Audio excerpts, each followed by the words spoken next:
Hello everyone, welcome to my talk for the nearly carbon neutral geometric topology conference. I'm going to talk about Morse quasiflats based on joint work with Bruce Kleiner and Stefan Stratler. This is part one of the talk.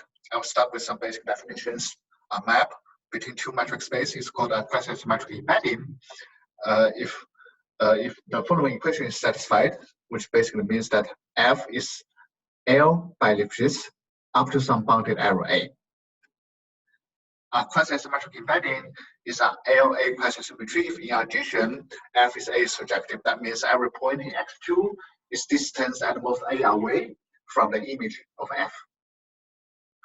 So we are interested in the problem of classifying metric spaces up to quasi-symmetry, and we want to, today's talk is going to find some quasi-symmetric environment which might be helpful for such quasi-symmetric classification. Also, I want to remind you that LA quasi-geodesic is basically the image of a LA quasi-symmetric embedding of a real line. And we'll also say a quasi-geodesic segment is going to be the image of the quasi-symmetric embedding of a segment in the real line. Let's start with a simple case where X is the hyperbolic space. So we want to find some quasi-symmetric environment. In this case, our fundamental environment would be the quasi-geodesic or geodesic. And the quasi-geodesic actually behave pretty nice.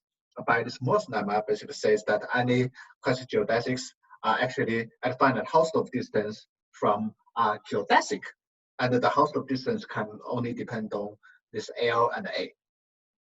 So as a consequence, we know that any quasi-symmetry from the hyperbolic space to itself is going to map geodesic to geodesic after finite Hausdorff distance. And this would be the foundation to study the quasi-symmetric geometry of the hyperbolic n space. However, things are not so nice if we look at spaces which are not hyperbolic. For example, we can look at Euclidean space. So we cannot expect that quasi-geodesic to behave nicely. The Morse lemma is going to fail. And the quasi-symmetry can map a geodesic to a quasi-geodesic which has a lot of bending or spiraling. So it could behave terribly in a Euclidean space. So this leads us to wonder, in general, if your space is not hyperbolic, what would be a nice way to generalize this Morse lemma and still get some nice quasi-symmetric environment? So there are several ways in the literature. We want to start by reviewing these ideas before we mention our definition. So the first idea is to find hyperbolic directions inside the space. So here's the example, the standard example. We take Y to be a wedge of torus and a circle, which is the standard metric. And then take X to be the universal cover of this space. Then X has a bunch of flats. So these flats are covariance of this torus, and these flats are joined by 9 segments, which come from the lift of this S1. So we basically have a tree of flats, and they're joined by segments. So now we want to look at quasi-geodesics which are transverse to all flats because we want to go along the hyperbolic direction. We don't want to go along the flat direction. We want to avoid the flat direction as we see the quasi-symmetry can distort geodesics in a flat, in a terrible way. Okay. So now to make this word transverse more precise will mean there's a uniform upper bound on how long you can stay in a particular flat. You can stay in a flat, but you cannot stay very long. So there's a uniform upper bound. So this would mean by transverse to all flats. So this will force you to avoid the zero curvature direction and go towards the negative curvature direction. And then these quasi-geodesics are called Morse quasi-geodesic, and they are actually Hausdorff close to geodesics. And then the quasi-symmetry is going to preserve Morse geodesic up to find a Hausdorff distance. And then this idea actually goes back to the work of Bellman. So he has this notion of rank 1 geodesic. That's basically a co-compact geodesic Hartmann manifold, which does not bound an isometric half Euclidean plane. So Hartmann manifold means non-positive curved manifold, which is simply connected and complete. And the geodesic co-compact means that I can find a group of isometries, a collection of isometries of the Hartmann manifold, which preserve this geodesic, and I can co-compact on this geodesic. And it turns out as long as this geodesic does not bound half Euclidean plane, then they are Morse in this sense. And of course, they behave very nicely under quasi-symmetry, and they can use as a fundamental quasi-symmetric invariant to study quasi-symmetry. And there's also a generalization of this Morse quasi-geodesic to arbitrary subset. So this was defined by Tran. So he defined a subset Y of a metric space is strongly quasi-convex if for any ALA quasi-geodesic segment connecting to point Y is contained in the M neighborhood of Y. Again, we require M only depend on L and A, does not depend on where is your segment and how long is your quasi-geodesic segment. Okay, so this generalized Morse quasi-geodesic because any Morse quasi-geodesic is strongly quasi-convex. So it's, and more examples including a copy of Z2 in a product of two Z2s, or more generally, paraform subgroup of relatively hyperbolic. And then it's not surprising that this strongly quasi-convex subset also behave nicely under quasi-symmetry. And I should remark that the strongly quasi-convex subset has another name. It's also called Morse subset by Genois. But in this talk, I'm going to avoid using this terminology Morse subset because it has some conflict with our title. So we define Morse quasiflats, but the meaning of Morse in our sense is not the same as the meaning of Morse in Genois' sense. So I'm going to use this terminology of strongly quasi-convex subset, and I will clarify the conflict with Genois' notion later. Okay, so this is the first idea, which basically starts with the hyperbolic directions and then looking at some generalizations. So now I want to introduce I want to mention the second idea, which already has been used by many other people in finding quasi-symmetry environment in a space which is not hyperbolic. So let's look at the product of two hyperbolic plane. There's no hyperbolic direction, as you can see, because any line is containing a flats. So you cannot go into one direction where you can avoid the flats. So then how do you find the quasi-symmetric invariant? Before I start, I want to remind the following notion. So let's take X to be a co-compact Cat0 space. That means a Cat0 space with a co-compact isometric group. And then we say the rank of X is going to be a maximum possible dimension of flats in X. For example, in this X equal to Hn times Hn, the rank is going to be 2. So in general, that rank is maybe smaller than the dimension of the space. And the idea is that there are some higher dimensional analog of hyperbolicity at the rank of X. So to illustrate this idea, let's look at the following observation, which was proved in Klein and Nan. So we know that one property which characterizes the hyperbolicity of the hyperbolic plane is the so-called thin triangle property, which basically says that for any geodesic triangle, one side of the triangle is contained in the delta neighborhood of another, the union of another two sides. So delta does not depend on where is your triangle and how large is your triangle. It's called a thin triangle property. And it turns out that if your space has rank 2, then we can consider sort of a two-dimensional generalization of triangle. That basically is you can take a tetrahedron and look at its 4 faces. And then in this case, in H2 times H2, we have the so-called thin tetrahedron properties. So let me just say it more precisely. So what is my tetrahedron? So in the hyperbolic case, the sides of the triangle are geodesic. So in this H2 times H2 case, the sides of the triangles, the two-dimensional faces of the triangles is going to be minimal surfaces. So let's say we have a tetrahedron such that the two-dimensional face is a minimal surface. And then what we know is that it has this thin tetrahedral property, which is analog to the thin triangle property. So this is one way to demonstrate this high dimensional version of hyperbolicity at the rank of the space. So now this leads to the second idea. Okay, so here Instead of looking at quasi-geodesic, which is one-dimensional flats, we look at flats or quasi-flats of top rank, whose dimension is equal to the rank of the space. And we hope that they behave nicely and quasi-symmetry because of this higher dimensional version of hyperbolicity. So here, as a terminology I want to define, the quasi-flats are n-dimensional quasi-flats is the quasi-symmetric image of a Euclidean space, n-dimensional Euclidean space. And then since if we take a flats or quasi-flats whose dimension is equal to the rank, that is called top rank. So we know that these flats or quasi-flats, they are not contained in any high dimensional flats because the rank is basically the maximum possible dimension of the flats. So that means we don't have any, okay, so the vague feeling is that probably there's no way to bend or spiral in it because you don't have enough room. Okay, so that's sort of the vague idea.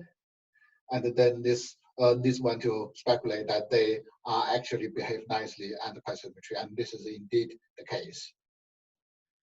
And this idea is also consistent with what we already did in HN. So in that case, the maximum possible dimension of the rank is 1. So we look at one-dimensional flats.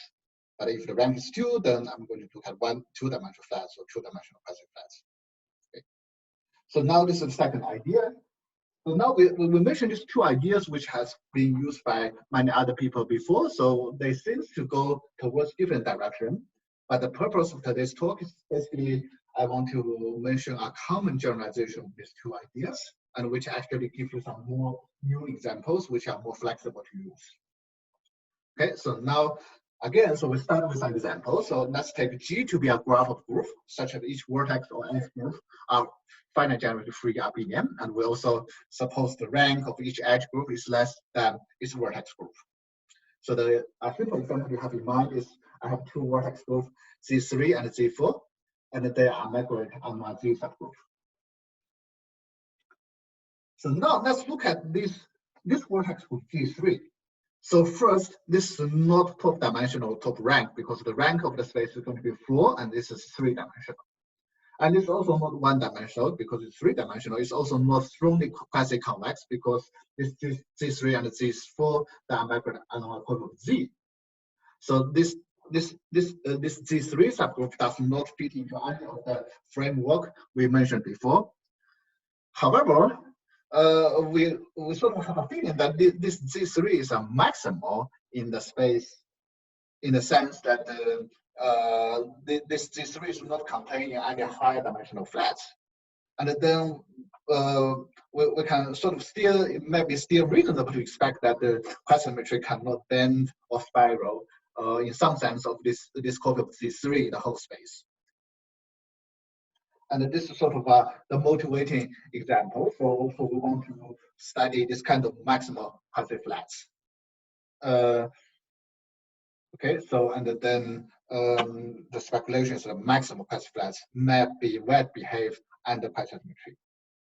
So however, we need to say it more carefully. So what do we mean by maximal quasi-flats?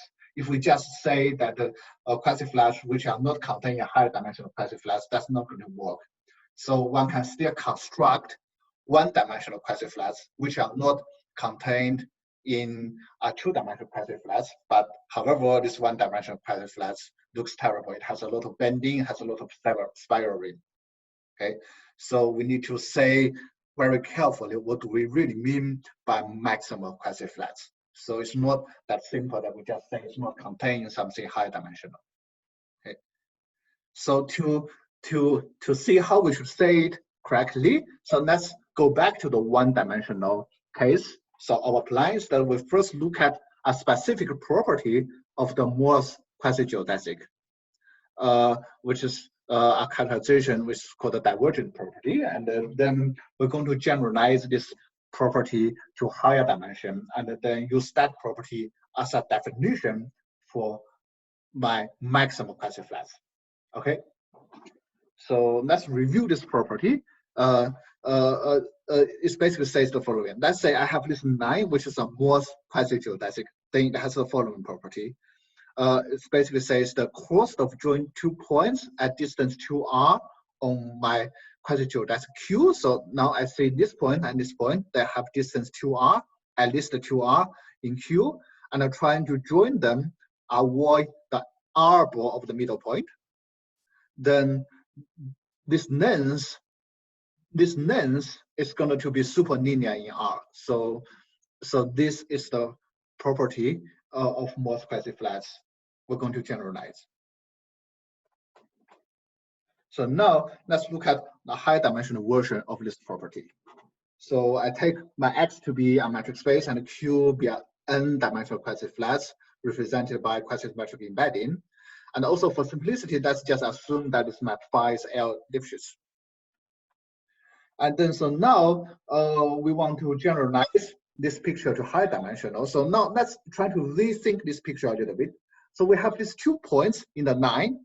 Instead of thinking them as 2 points, we want to think them as a 0 cycle. And then I have this line, this curve join these 2 points. Instead of thinking as a curve, I want to think this curve as a one chain, which filling is 0 cycle. And then, so now it's clear how we should generalize to high dimensional.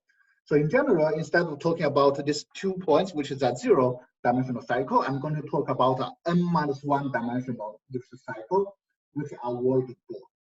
So, and then, and also I want this cycle to represent a non-trivial class in this reduced homology where you will remove this ball. Okay, so this is the case. Well, these these 2 points is going to represent a non-trivial homology class in the line, remove this middle segment. Okay. And then we also have another condition. We assume that the mass or the volume, you can understand is some kind of normalized volume count with multiplicity. The volume of this Lipschitz cycle is going to satisfy our upper bound. Basically says the volume is comparable to R to the n-1. What does this mean? So this basically means in this picture, this basically means that we don't have too many points here. So here is corresponding to the fact that I have 2 points. So we want to control the number of points in my 0 cycle. So let's take a 0 cycle with 100 points. Then you're going to need a lot of lines to connect these dots. And then this is sort of something we want to rule out. So that's why we put this extra condition on the mass of this cycle, which I would want the mass is comparable to R to the n+1. And then in the previous picture, that's basically corresponding to, I want an upper bound on how many points I put there so I can fill in my chain, fill in my cycle, sorry. So now, so this is the setting up. So this is how we replace these 2 points by this cycle with these properties. And then also I want to replace this curve join these 2 points by a chain whose boundary is this given cycle. And then the superlinear divergence here become the mass of the chain is going to be bigger than what you expect. It's going to be bigger than delta of R times R to the n, where delta is some function goes to infinity as R goes to infinity. So this is sort of an analog of this superlinear divergence. And then, so now we can make definition. So we say if a quasiflat satisfy this property, then this is called a Morse quasiflat.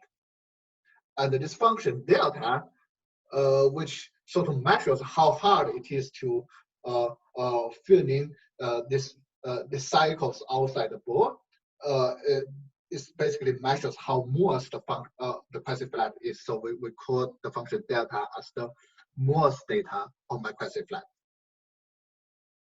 So now I want to mention some examples. So it turns out that each vertex group in this graph of group example is going to be Morse quasiflats. Also, Morse quasi-geodesic is a Morse quasiflats clearly. Also, this top rank quasiflats in co-compact Cantor space, they're also Morse quasiflat in a sense. And also quasiflats which are strongly quasi-convex. So you see all these notions we talked before fitting into this general frame, and it contains something more. And also product of Morse quasiflats. So in particular, product of Morse quasi-geodesics, they are actually Morse quasiflat. And also there's also a higher dimensional generalization Bell-Lines criterion. So if you have a proper Cartesian space and I have a co-compact flat F, if F does not bound isometrically embedded within the half flat, then F is a Morse quasiflat. So now I want to mention two digest. So the first thing is that we can think about Morse quasiflats as a generalization of the relative hyperbolic situation. So let's just compare this Z2 and Z3 are migrate along Z with Z2 and Z2 are migrate along the trivial subgroup. So in the first case, we see that this Z2 is a Morse quasiflat. So this Z2 are allowed to interact with other flats along something which is lower dimensional, like along this copy of Z.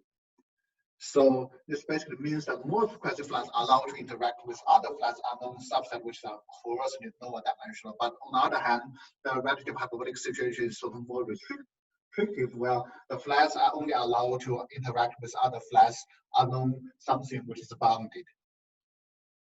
So in this case, the Morse quasiflat generalize relative hyperbolicity. And the second digest is that we can basically refine our definition. So we can define a notion called Morse degree. So we say an n-dimensional quasiflat with Morse degree k. K is going to be some positive integer less than n. Means that these quasiflats are allowed to interact with other zero curvature regions in your space, or quasiflats like products, along k-1 dimensional subset. For example, in this case, Z2 and Z3, so this Z2 is going to have a Morse degree equal to 2 because it is allowed to interact with Z3 along a one-dimensional thing, which is this copy of Z. Okay, so let's go back to this notion of Morse degree. So we define this for quasi-flats, but that's not, actually, we don't really need to confine ourselves to quasi-flats. So we can also define the Morse degree for more general subset rather than quasi-flats. Let's see some examples. So let's first take this group. G is basically two groups of Zn are migrate along Zm. Then we want m less than n. So then this Zn, the Morse degree of Zn is going to depend on m. So in this case, this Zn has a Morse degree m plus 1. Another example is the Morse degree 1 is exactly the same as strongly convex in the sense of Tran or equivalently Morse in the sense of Genoa. And another example is that n-dimensional Morse quasiflat is a quasiflat of Morse degree n because it's allowed to interact with other things along n-1 thing, n-1 dimensional subset, roughly speaking. And then here's an exercise to test whether this makes sense to you. So what is the, let's look at H2 times R, then what is the Morse degree of H2 times R inside H2 times H2.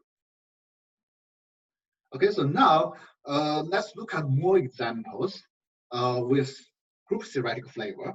So I'm going to following Wine and Woodhouse, I'm going to say a finite generated free abelian subgroup in a group is highest if this subgroup H does not have a finite index subgroup, which is contained in an abelian group of higher rank. And then, so it turns out that in some cases, this highest abelian subgroup, so they're sort of maximal in an algebraic sense. They are also a maximum in the geometric sense of Morse quasiflats. So highest abelian subgroup in virtually compact spatial group in the sense of Hagen and Weiss are Morse quasiflats. So I want to mention that in general, if G acting geometrically like a zero cube complex, the highest abelian subgroup might not be Morse. So that's why this condition special, we want to put some condition special over here. So otherwise, we could have like a irreducible lattice acting product of tree where highest abelian group, which are not Morse. Another thing is that the highest abelian group in mapping class group are also Morse quasiflats. It can be deduced from our previous work of versatile kind of group. And we also speculate that this could be happen for many other class of group. For example, for the following class of group, we conjecture that the highest abelian subgroup are actually Morse quasiflats for posted group, Artin group, and the fundamental group, certain complex arrangement complement. Thank you very much for your attention.